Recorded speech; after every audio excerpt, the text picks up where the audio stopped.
selamat siang bagi kita semua. Perkenalkan, nama saya Novi Natalia Padang.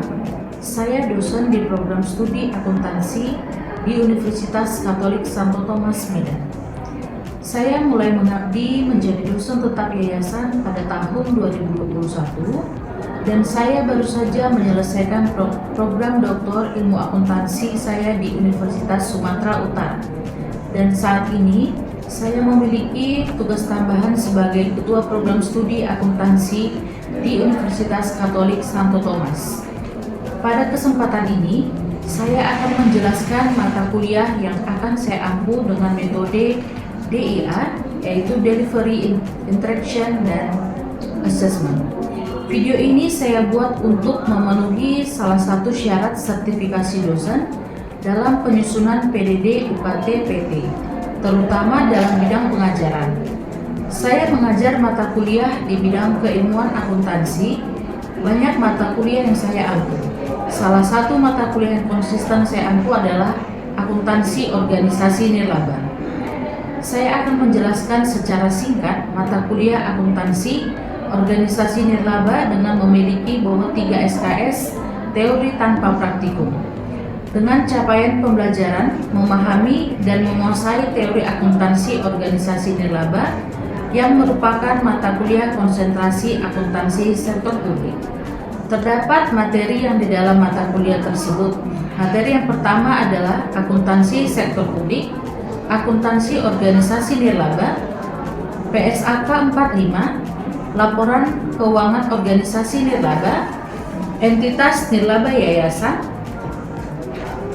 entitas nirlaba panti asuhan, entitas nirlaba rumah sakit, entitas nirlaba organisasi masyarakat, entitas nirlaba partai politik, entitas nirlaba gereja, entitas nirlaba universitas.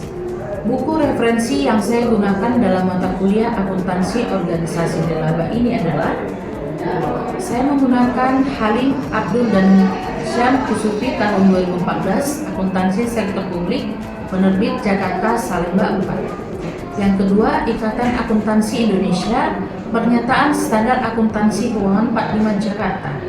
Yang ketiga, Dr. Dus Jisan Ginting MSc AKCA 2015, akuntansi sektor publik, organisasi nirlaba.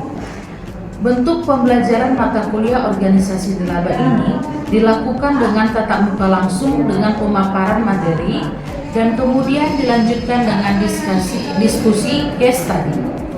Untuk menunjang proses pembelajaran, saya membuat materi dan tugas. Saya berusaha untuk mengajak mahasiswa yang aktif berpartisipasi di kelas, mengajak mereka bertanya dan permasalahan mereka tentang materi yang akan disampaikan pada mata kuliah akuntansi organisasi nirlaba. Selanjutnya, saya akan menjelaskan tentang penilaian, yaitu mencakup sikap, keterampilan umum, dan khusus. Komponen dan presentasi serta kriteria penilaian yang berlaku di Unika Santo Thomas, sikap dan kehadiran 10%, tugas 30%, UTS 25%, dan UAS 35%. Berikut adalah video proses pengajaran saya di dalam kelas mata kuliah organisasi nirlaba dengan materi organisasi nirlaba. Selamat sore adik-adik mahasiswa yang saya sayangi. Sore, Bu. Baik, hari ini kita akan belajar tentang akuntansi organisasi nirlaba. Sebelum kita memulai perkuliahan kita hari ini, ada baiknya kita berdoa terlebih dahulu menurut agama dan kepercayaan kita masing-masing. Doa dimulai.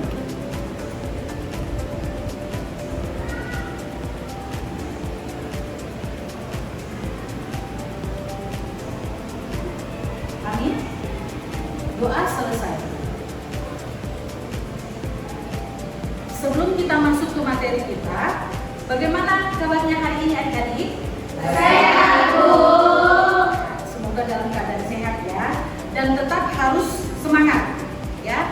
Kita absen dulu ya. Yang pertama Mona Lisa Saragi, hadir Bu.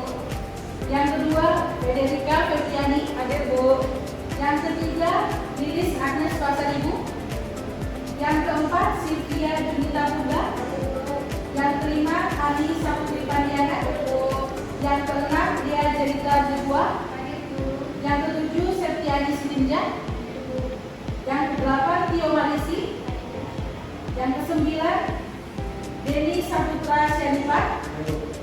Yang ke-11 Matius Pinanda sendiri.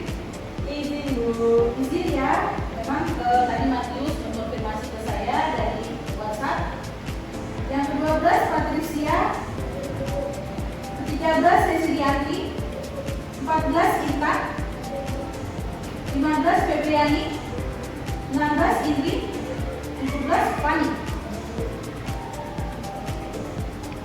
Baik, kita mulai materi kita hari ini tentang organisasi nirlaba. Organisasi nirlaba ini merupakan bagian dari akuntansi sektor publik. Nah, pada kesempatan kali ini kita akan membahas sebuah topik yang memiliki peran penting dalam kehidupan sosial dan ekonomi masyarakat, yaitu organisasi nirlaba. Nah, di tengah berbagai tantangan sosial, ekonomi, dan lingkungan yang dihadapi oleh masyarakat, organisasi nirlaba ini juga hadir sebagai entitas yang tidak berorientasi pada keuntungan, tetapi pada misi sosial dan juga kemanusiaan. Organisasi nirlaba ini sering disebut dengan organisasi non-profit. Nah, berbeda dari perusahaan komersial karena tujuannya bukan untuk membagikan keuntungan kepada pemilik atau pemegang saham, melainkan untuk mencapai tujuan sosial tertentu seperti pendidikan, kesehatan, pelestarian dalam lingkungan, kemanusiaan. Dalam materi ini kita akan membahas apa itu organisasi nirlaba, karakteristik dan ciri-cirinya, kemudian peran dan kontribusinya dalam masyarakat, lalu tantangan apa yang akan dihadapi dalam pengelolaannya, kemudian serta contoh-contoh organisasi nirlaba baik itu di tingkat lokal maupun tingkat global. Nah, diharapkan setelah mempelajari materi ini kita semua bisa memahami pentingnya keberadaan organisasi nirlaba dan bagaimana kita bisa berkontribusi atau bahkan membentuk organisasi untuk memberikan dampak yang positif bagi masyarakat. Nah, sebelumnya Ibu akan bertanya, apakah definisi dari organisasi nirlaba? Ada yang tahu? Saya, Bu. Baik, ada dua ya yang bisa memberikan jawabannya. Silakan yang pertama sekali kita berikan waktu buat Federica. Baik Bu, menurut saya organisasi nirlaba adalah suatu lembaga atau organisasi yang memiliki tujuan utama untuk mendukung suatu isu atau kepentingan sosial tanpa berorientasi pada pencarian laba atau keuntungan finansial bagi pribadi atau pengelola. Baik, terima kasih untuk jawaban yang luar biasa dari Federica. Kemudian kita lanjutkan kepada Tio. Silakan Tio. Menurut saya, organisasi nirlaba adalah organisasi yang didirikan dengan tujuan tidak berdasarkan keuntungan atau memberi manfaat kepada masyarakat yang berfokus pada kegiatan sosial, amal, pendidikan, dan keagamaan. Baik, terima kasih untuk jawaban yang sangat luar biasa dari Tio. Ya, definisi dari organisasi nirlaba itu sendiri adalah organisasi nirlaba ini merupakan organisasi non-profit, ya, di mana organisasi itu tujuan utamanya untuk mendukung suatu isu ataupun persoalan di masyarakat tanpa mengkomersialkan atau mencari keuntungan laba. Nah, sebagai contohnya adalah gereja, sekolah negeri, dharma publik, rumah sakit dan klinik umum, organisasi politik, bantuan masyarakat, jasa sukarelawan, serikat buruh, asosiasi profesional, dan juga lembaga kajian dan museum. Nah, ciri-ciri dari organisasi nirlaba. Yang pertama, sumber daya entitas ini berasal dari para penyumbang yang tidak mengharapkan pembayaran kembali atas manfaat ekonomi yang sebanding dengan jumlah sumber daya yang akan diberikan.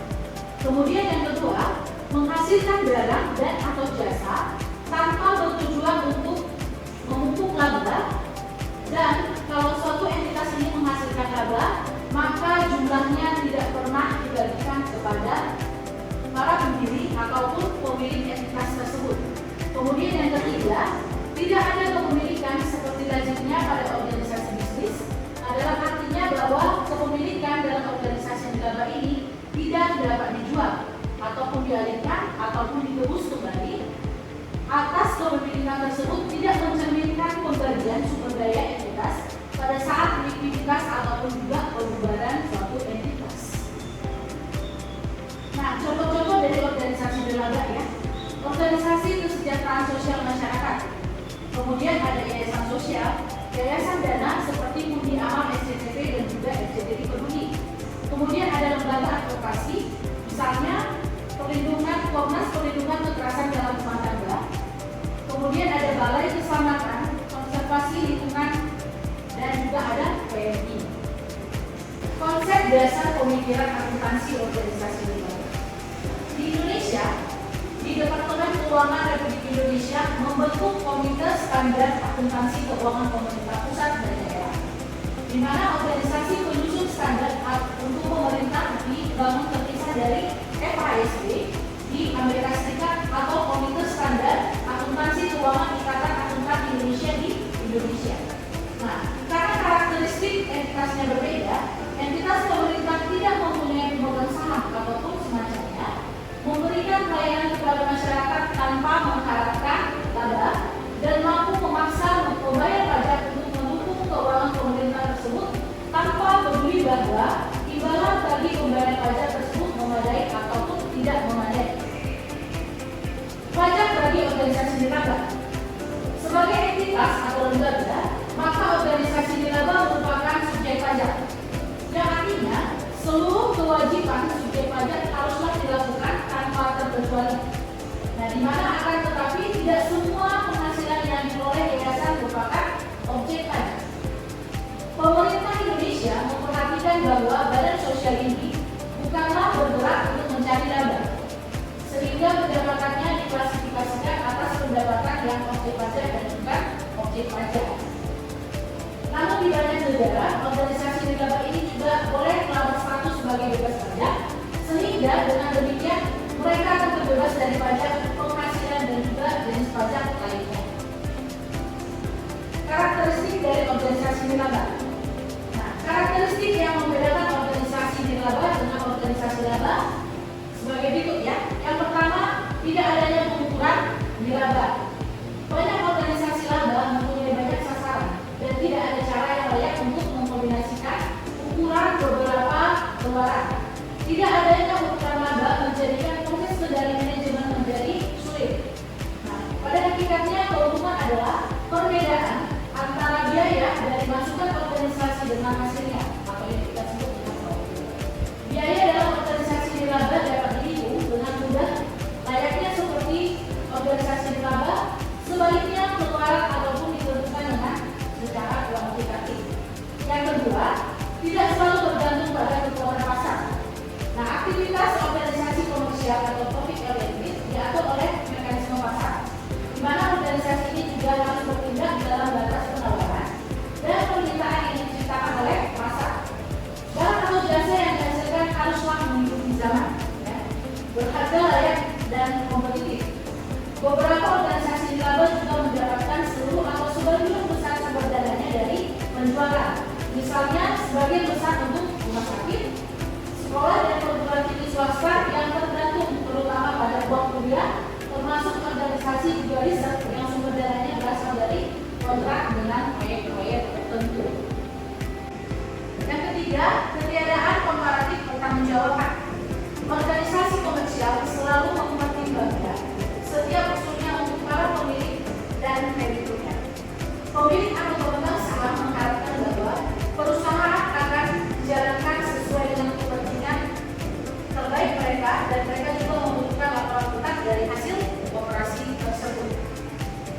Organisasi nirlaba di Indonesia. Di Indonesia, organisasi nirlaba ini telah berkembang cukup pesat, terutama di bidang keagamaan serta advokasi. Selain itu, di bidang pendidikan juga mulai berkembang, seperti yang dilakukan oleh Internews Indonesia, di mana mereka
Yang ketiga, memberikan rekomendasi untuk meningkatkan akuntabilitas dan juga transparansi.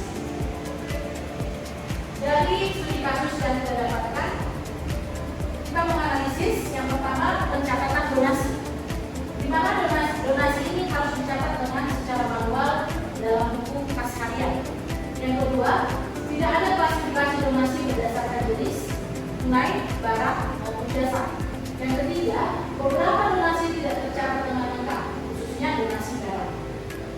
Yang kedua, pengelolaan anggaran proyek. Anggaran proyek tidak di-breakdown secara detail. Kemudian pengeluaran kadang tidak didukung bukti yang lengkap. Yang ketiga, tidak ada sisa pengingat dan tertentu laporan keuangan. Kemudian tentang laporan keuangan. Laporan keuangan disusun secara manual dan juga tidak konsisten. Kemudian yang kedua, tidak menggunakan standar akuntansi khusus organisasi di lembaga. Kemudian yang ketiga, transparansi terhadap donatur itu masih kurang. Nah, untuk sarannya yang bisa kita berikan untuk studi kasus ini, ya. Yang pertama, implementasi sistem akuntansi yang lebih terstruktur. Caranya adalah dengan menggunakan software akuntansi sederhana yang bisa mengklasifikasikan jenis dari donasi. Yang kedua, buatlah format khusus untuk pencatatan donasi, barang, dan juga jasa. Kemudian yang kedua, penyusunan anggaran detail dan juga monitoring.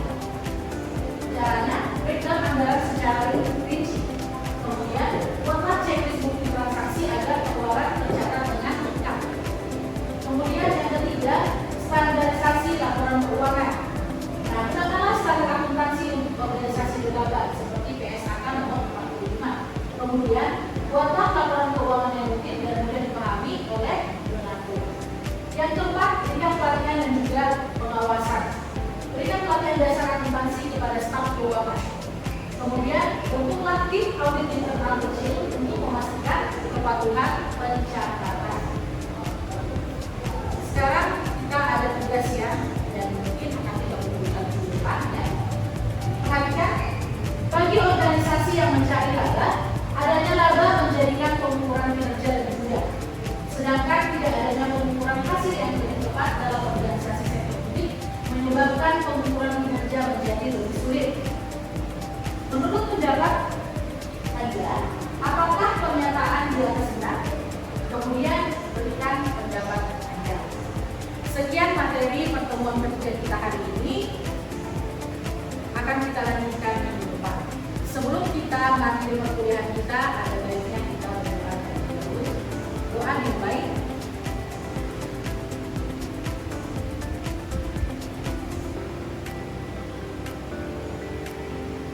Amin. Doa selesai. Baik, terima kasih untuk hari ini. Perkuliahan hari ini selesai. Dan tetap jaga kesehatan dan tetap semangat.